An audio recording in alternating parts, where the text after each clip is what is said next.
President Trump heads down to Texas, where a crowded Senate race is heating up days before the primary. President is looking to show Texas voters his Republican platform will ease the worries in their wallets. NewsNation Washington correspondent Tom Dempsey is live at the White House with the latest. So, Tom, this is a big trip today. I'm curious how much of the president's trip and his messaging will be focused on Americans' money problems.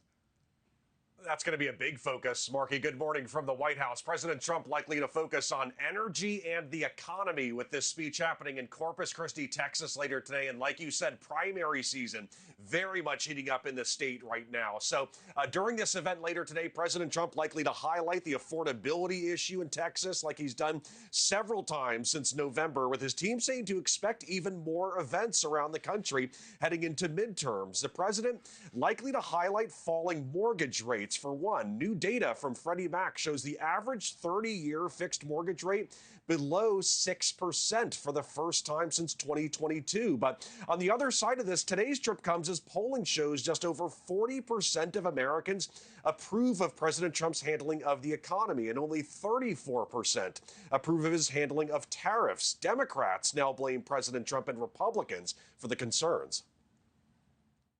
They failed to make life better for everyday Americans, breaking every single promise that they made, including, most significantly, that they were going to lower costs on day one. Costs haven't gone down.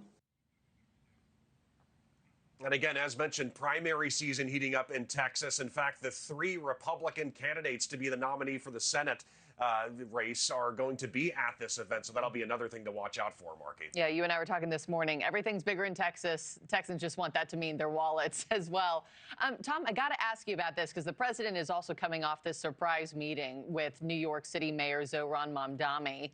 Kind of interesting to see them, so jovial in the Oval Office together after kind of public beef back and forth. But in all seriousness, that did lead to a student being released from ICE custody. Yeah, absolutely. It's been really interesting to see the two of them interact inside the Oval Office, almost a friendship, if you will. But like you said, there was an arrest of a Columbia University student by federal immigration enforcement. And then after the meeting between Mayor Mamdani and President Trump, she later got released from custody. Protests happened on Thursday after the arrest of Eli Agayia, who's a senior at Columbia, originally from Azerbaijan. Her lawyers allege federal agents entered her apartment building claiming they were searching for a missing person. The Department of Homeland Security says her student visa was terminated 10 years ago. But here at the White House, after the meeting here, Mayor Mamdani said the president agreed to her immediate release. Now, we will note Mayor Mamdani originally came here to the White House to speak one-on-one with President Trump about a big housing project idea. Thank you for watching. Subscribe below and download our NewsNation app right now on your phone, and you will get fact-based, unbiased news for all Americans.